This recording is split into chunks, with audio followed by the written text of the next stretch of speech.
A series of disturbing homicides would begin in the city of Baton Rouge. Every time that we heard of the coroner being called out, it was a here we go again scenario. As the devilish discoveries stacked up, citizens were scared to walk the streets. No one was safe, and Baton Rouge became paralyzed with fear.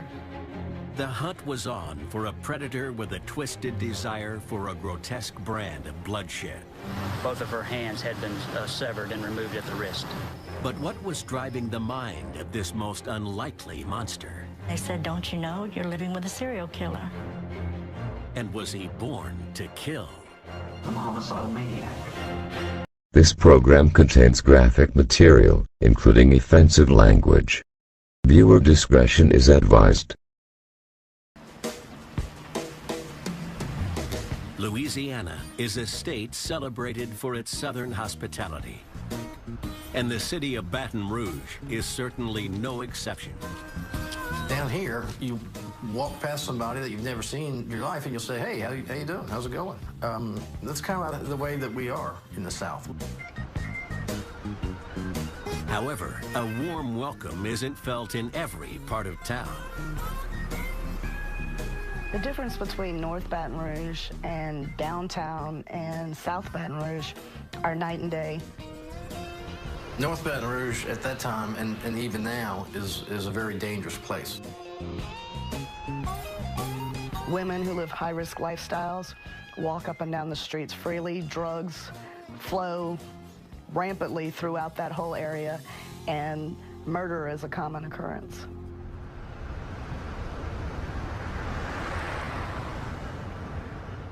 One such woman was local mother of two, Donna Bennett Johnston. She was addicted to crack for the most part. Wasn't really anything else that kept her out. That was the thing that kept her on the streets, looking for the next high and everything. She was a mother still, you know. She just had a problem. To me, she was just, you know, great person, great woman. Like, everything that she did, she just gave all her heart and soul to it. You know, she was one of them people that loved deeply. You know, I remember her calling me in the evening times, just out of the blue, just to say, I love you. Justin had become accustomed to his mother's disappearances. Some days she would just pop out and leave, and we'd wake up next morning and she would be gone, but all in all, we just, you know, kept faith that she would be all right, and one day she would, you know, get better.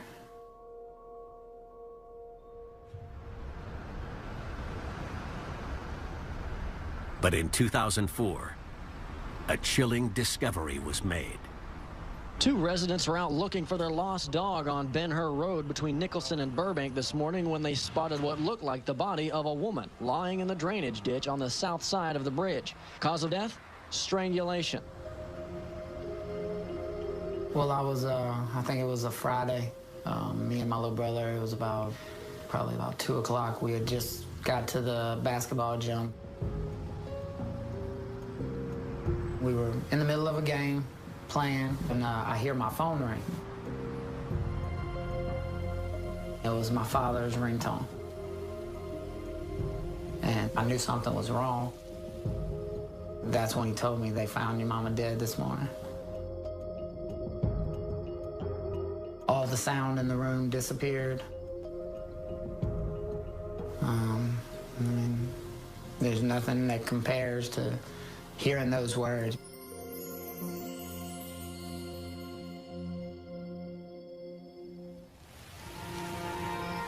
Detective Todd Morris was called to the disturbing scene. She was recovered here face down, displayed on the side of this canal bank. There was a jacket covering her right arm, and upon removing that, it was discovered then that the suspect had severed and taken her arm from the elbow down, which was not located here at the crime scene.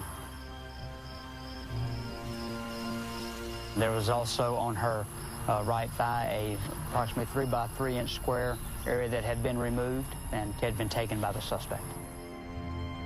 Investigators believed the victim to be the latest work of a serial killer who was snatching women from the streets of North Baton Rouge. It's a city's worst nightmare. It's an investigator's worst nightmare to know that you have a person that's going around doing these type of horrendous acts to innocent female victims and what he's capable of. This sick individual is preying in our community, preying on innocent females, so you're thinking, okay, when's the next victim going to happen? Yet no one dared imagine that this sadistic murderer had been claiming victims for a decade.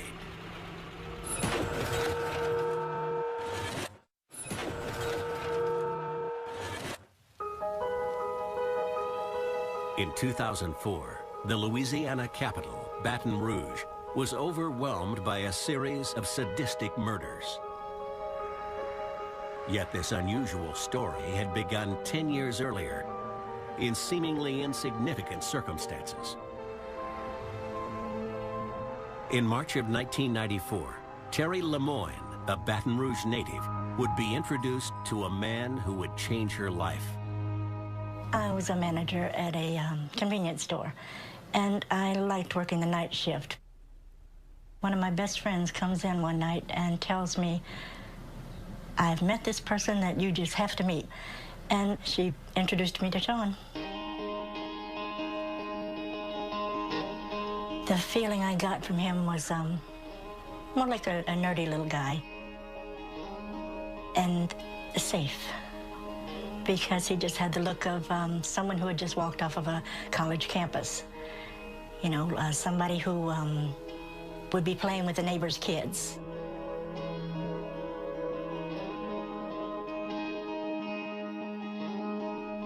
After my first meeting with Sean, he seemed like somebody I wouldn't mind seeing again. Then he started meeting me at my house, and it went on from there. As the pair's relationship progressed, Terry and Sean learned more about one another. He lived in a very nice house. Mostly things were all over the place, you know, dishes were not washed, and, you know, things were here and there. Nothing was in its place, so to say.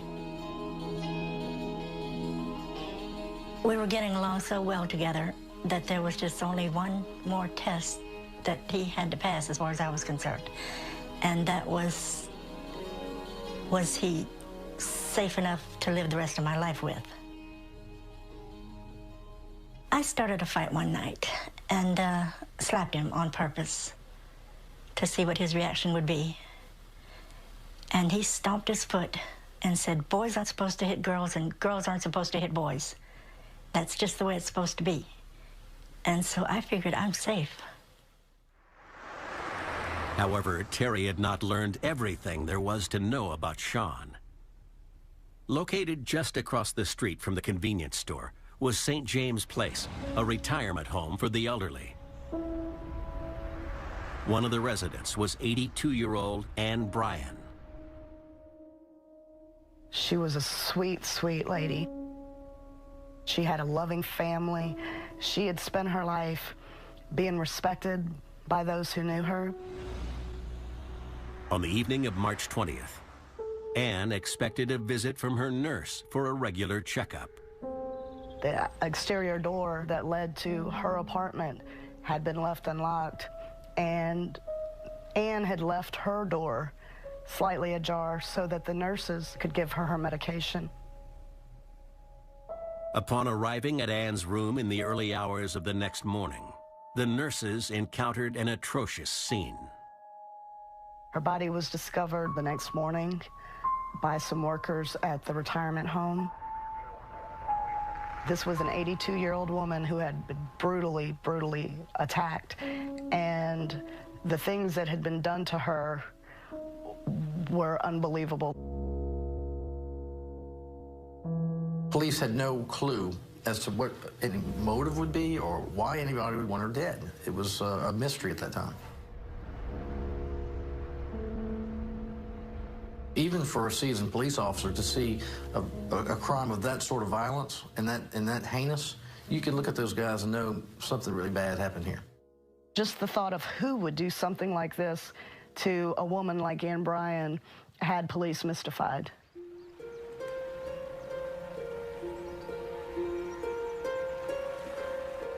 Terry Lemoyne's new love interest, Sean Vincent Gillis, was a man with a troubled past.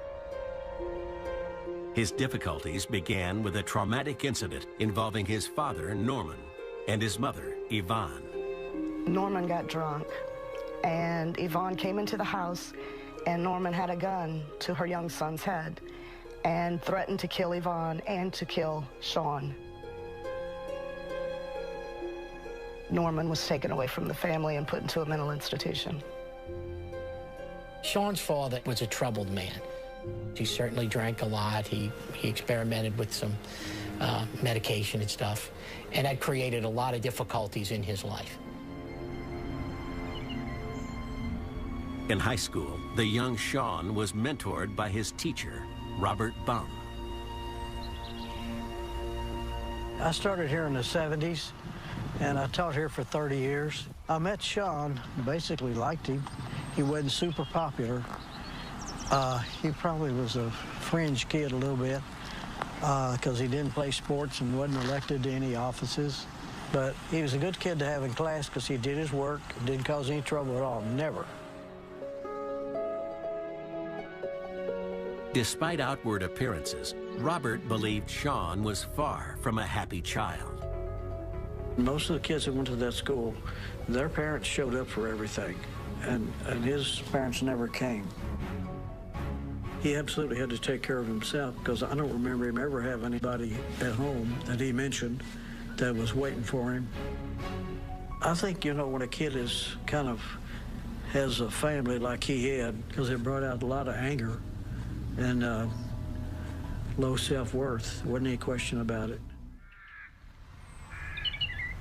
In meeting Terry Lemoyne later in his life, Sean had finally found someone with whom he could share his insecurities.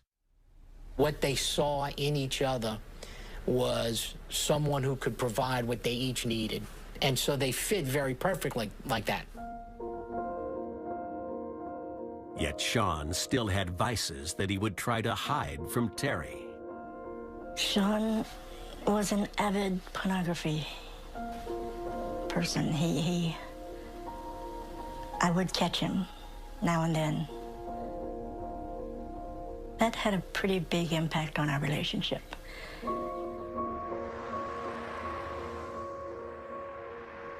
The fact that Terry worked at night enabled Sean to live out his fantasies. She had no idea what he was doing. And he would spend a lot of nights out just driving around looking for women. One woman walking those very same streets was Catherine Hall. Catherine Hall had what we call a high-risk lifestyle, and she was known to be involved in prostitution from time to time. For women who make their living through sex in North Baton Rouge, it's a very dangerous occupation. You become an easy mark for anybody who is looking to harm a woman.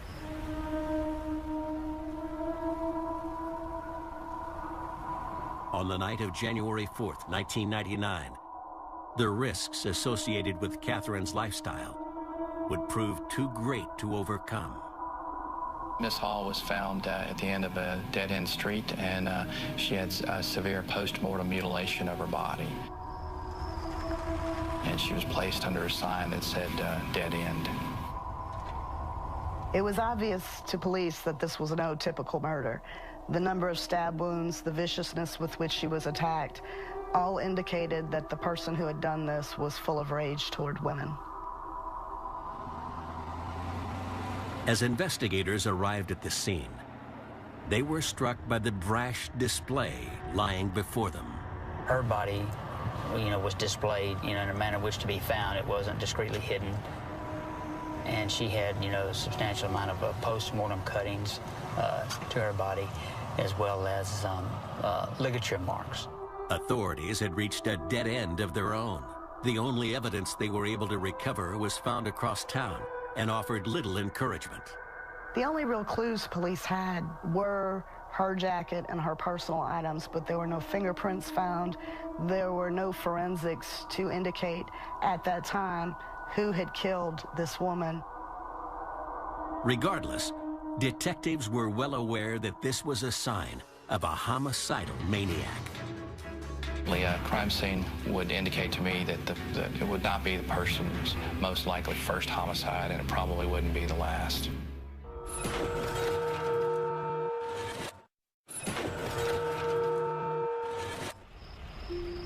In the 1990s, the bayou backdrop of Baton Rouge was home to a killer snatching women from the streets.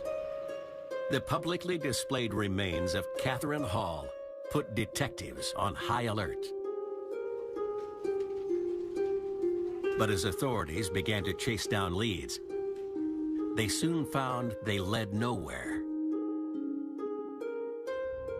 We really didn't have developed many leads at all after Catherine Hall. We continued, to try to follow up on that information that we had, trying to backtrack her whereabouts and who she might have come in contact with. With the investigation reaching a standstill, fears that the killer would soon strike again were mounting. If he is doing these types of acts, now is he going to stop or is he going to continue on?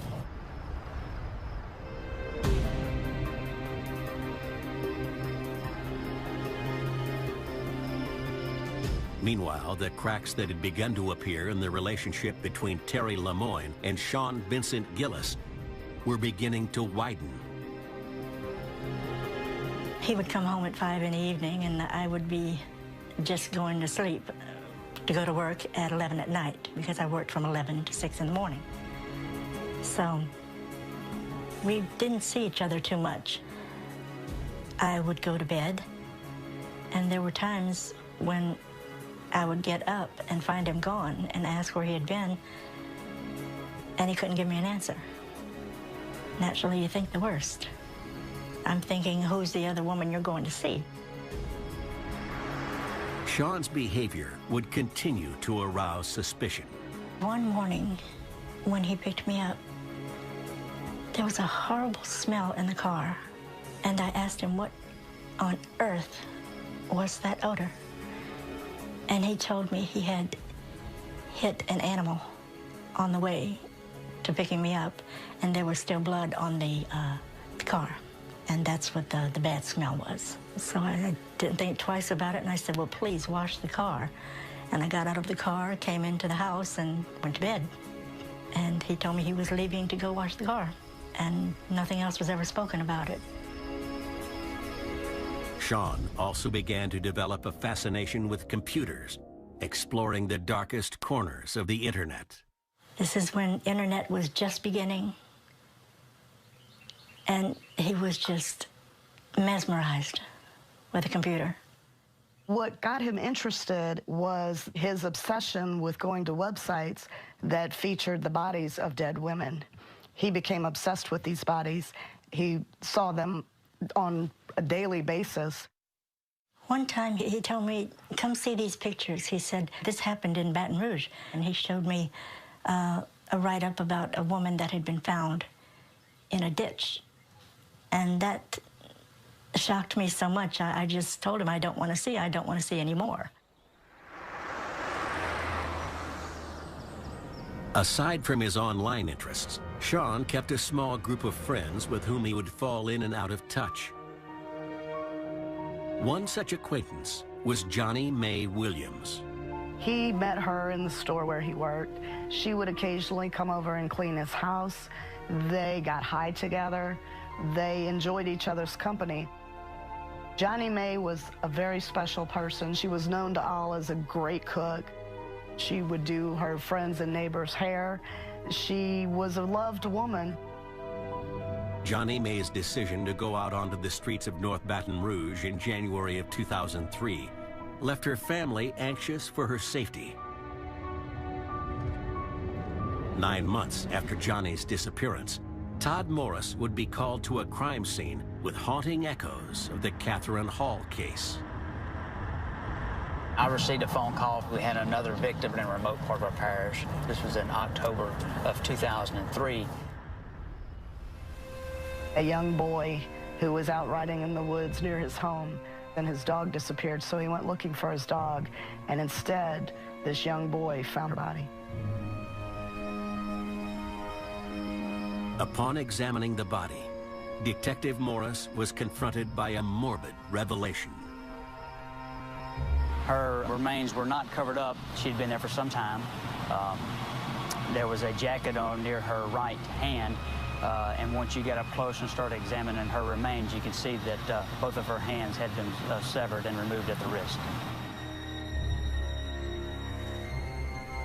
The similarities to the Hall case were ominous. The manner of death, which we've identified as a strangulation. Ligature marks were identified, and now you're thinking back to your Catherine Hall victim, where the postmortem cutting and some dismemberment took place. The results of the autopsy would identify the body as that of Johnny May Williams.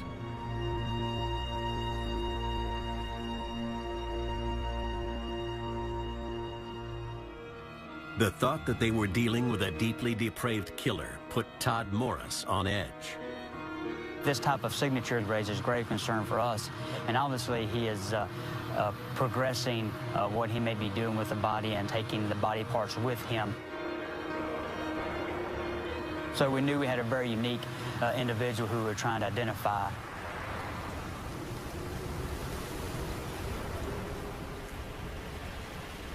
Sean Vincent Gillis was a man whose life often strayed beyond the bounds of the ordinary.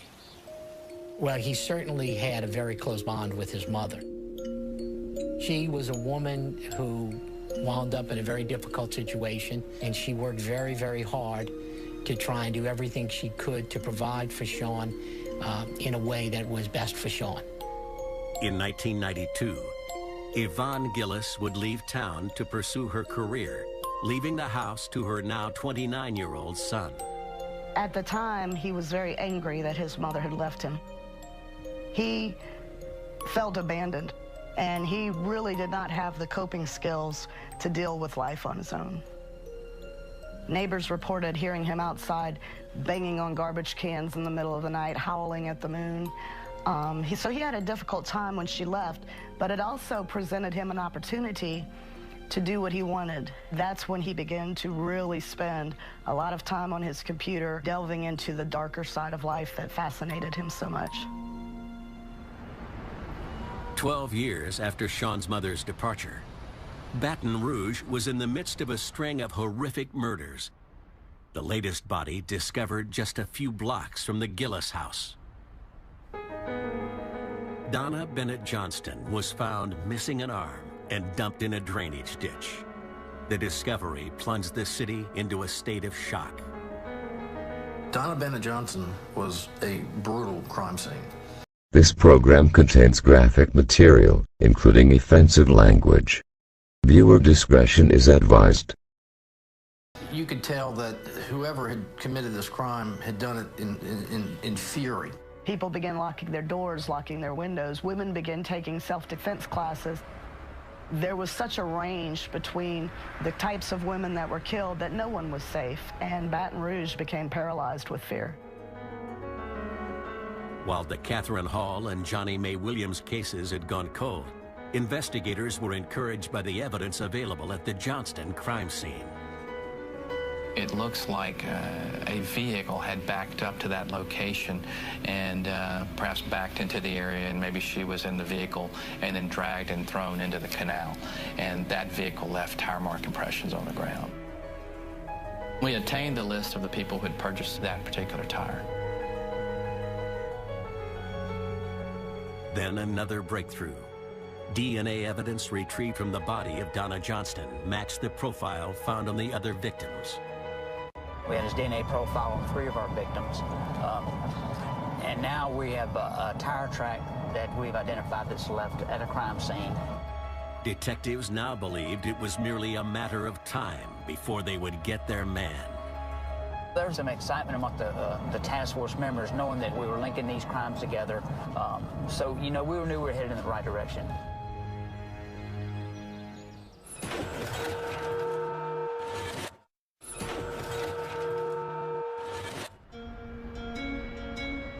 Between 1994 and 2004, the Louisiana capital, Baton Rouge, experienced a flood of horrific homicides. The discovery of the mutilated bodies of Catherine Hall, Johnny Mae Williams and Donna Bennett Johnston was the catalyst for a high-profile police investigation. In the wake of these discoveries over a 5-month period, the newly formed task force was doggedly chasing down leads in an effort to identify the culprit. As the investigation picked up steam, FBI agent Jeff Methvin began to narrow down a list of potential suspects. The tire mark impression leads were encouraging because we knew that this tire had been at our crime scene, and we knew we had a list of people who had purchased this tire in our area. And the number one on there was Mr. Gillis.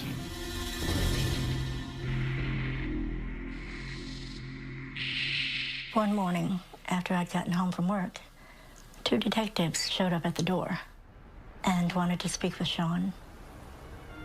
And he walked outside with them, which I thought was rather odd. Why couldn't they talk to him in here in front of me? And then he came in and said, they want me to go downtown. And so we walked outside, and we were standing in the driveway walking toward our vehicles, and Sean asked, can I smoke a cigarette before we go? And of course we said, sure. He smokes about half of a cigarette, drops on the driveway, places his foot on it to extinguish it, and he said, let's go get this over with. At the Sheriff's Department, Agent Methvin would question Sean Vincent Gillis on his connection to the Donna Bennett Johnston crime scene. Do you know why we're talking? We're talking because you had some tire tracks that possibly came from my car there. And from those tracks, it appears she was unloaded from that vehicle and thrown into that canal. She was not unloaded from my vehicle. After the initial interview and Gillis's denials, detectives took a sample of his DNA before they were forced to release him. He came home and he cooked. We sat down together. He didn't even turn the computer on. And we watched a movie together, and we spent the evening together. And about the end of the evening, I said, okay. I said, what happened? I said, who'd you kill? And he said, nothing. He said, just wanted to spend the evening with you. Later that same night, authorities finally got the news they had been waiting for. We received word from the Louisiana State Police Crime Lab that the nuclear DNA profile we had obtained from Gillis actually matched the DNA profile from the Catherine Hall and Donna Bennett Johnston crime scene. The couple's romantic night in was interrupted by a visit from the task force. They burst through the door, kicked the doors in every room in the house, threw a smoke bomb in here, and a bunch of police officers came in and arrested Sean. I demanded to know what was going on immediately. And then that's when they said, don't you know, you're living with a serial killer. For Terry, the accusations were impossible to comprehend. I laughed at him and told him, boy, do you have the wrong house. Yet it would not be long until Terry saw the true face of the man she had shared her life with. I went downtown to the station, and I looked at him through the little window. And I said, tell me, did you do what they said you did? And Sean was a goofy-looking guy, and he just nodded his head, and he said, I'm sorry, honey bunny, but yeah.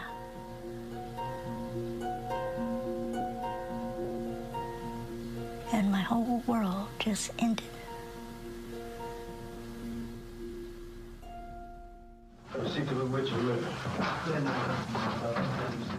Under questioning, Gillis began to divulge the chilling details of his crimes and offer an insight into his twisted mind. How did this come to be, man? Does the word monster come to mind?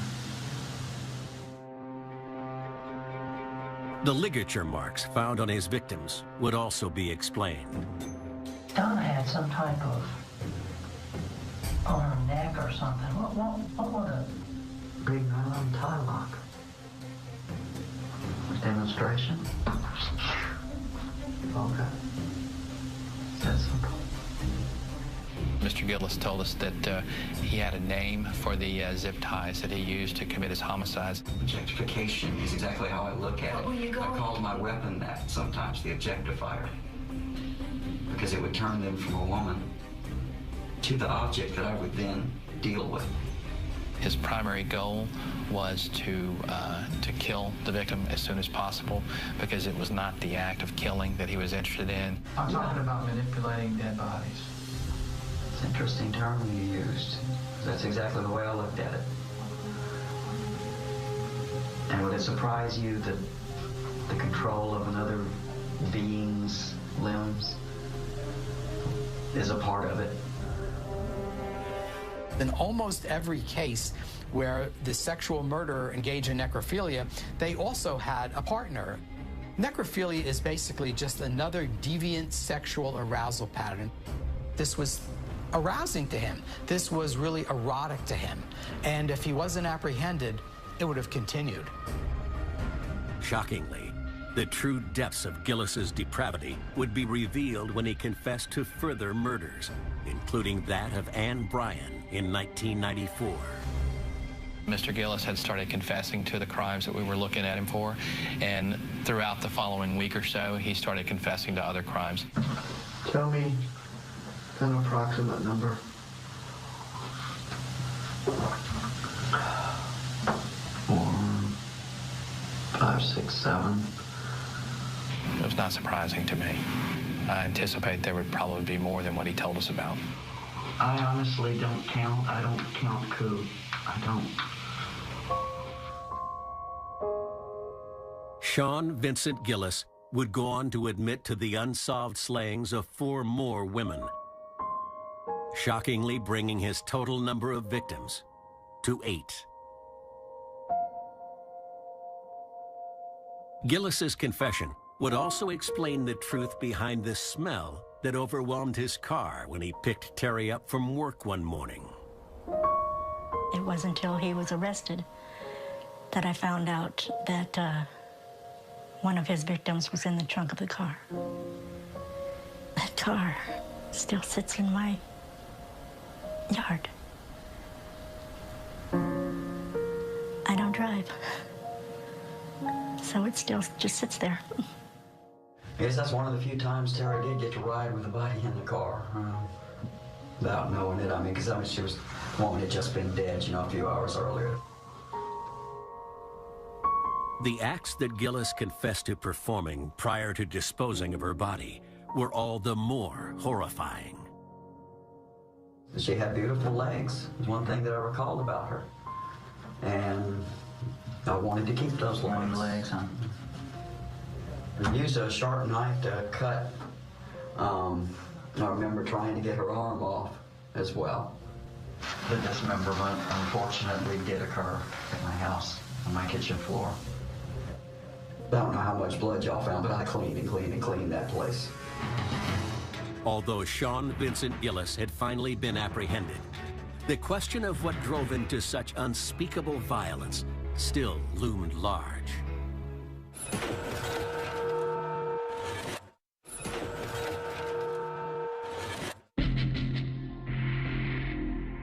In 2004, the arrest of Sean Vincent Gillis brought his 10-year reign of terror to a close.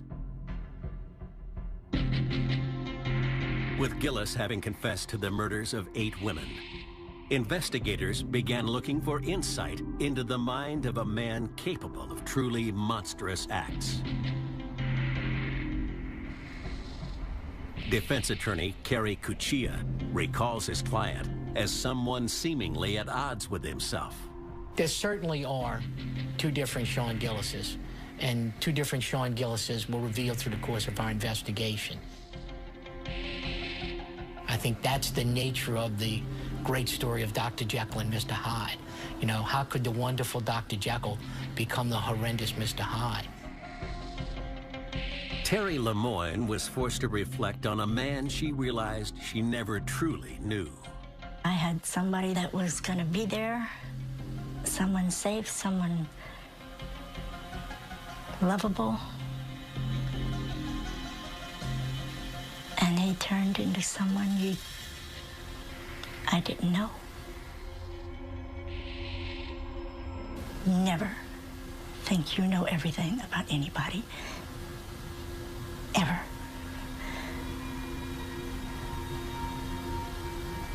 Never. The question of what might have compelled Sean Vincent Gillis to commit such crimes was one that fascinated those searching for an explanation. He had a great interest in a particular website that he would go to, and it had crime scenes from all different crimes.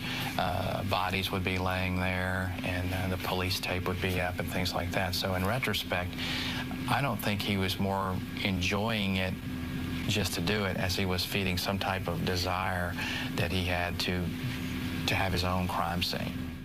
One other thing about Gillis is he photographed a number of his victims, and he did this because he was creating his own pornography. What he would do is take a look at those pictures and use that as a stimulant to fantasize about what had happened.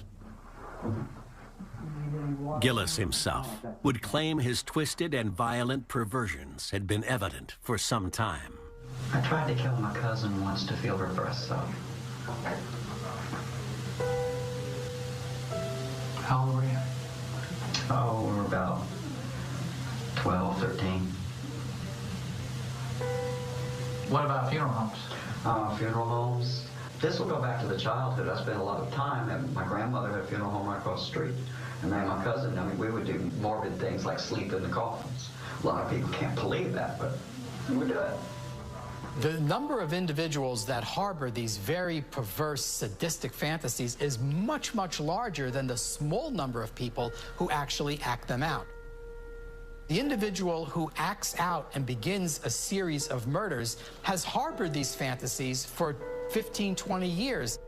And unfortunately, once they get away with it with one individual, they become then emboldened. Anyone who has these extreme inclinations typically figures out a way to compartmentalize. Typically, people who are driven by sexual compulsion or there's a sexual element to their murders, that becomes addictive. Yeah, I know right from wrong as well as you do. I know you do. But there are certain times when it fuzzes out. And it's really not that I don't know it anymore. It's like, it doesn't matter anymore. This is my universe. So I'm God there. I am God. At the trial, the question of Gillis's mental health was a prime topic of discussion. There are all forms of mental illness that are genetic and can be inherited. And there are indications about Sean's father having a lot of mental health treatment. So I think he would inevitably think about what he's seen in his father and then think about, what have I inherited? What is this why I'm like I am? Ultimately, Sean Vincent Gillis would be convicted of first-degree murder and sentenced to life without parole. So was Sean Vincent Gillis simply a man acting out his darkest fantasies?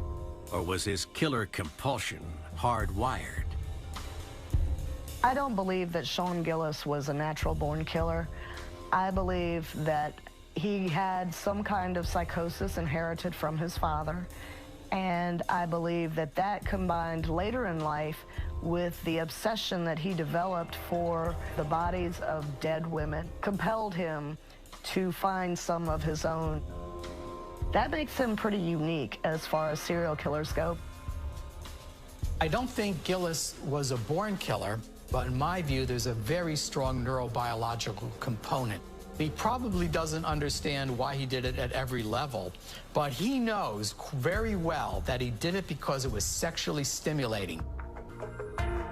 I know that through the course of our investigation, We found that he had brain dysfunction that would make it hard for him to resist impulses. Nothing about him indicates he was necessarily born to kill.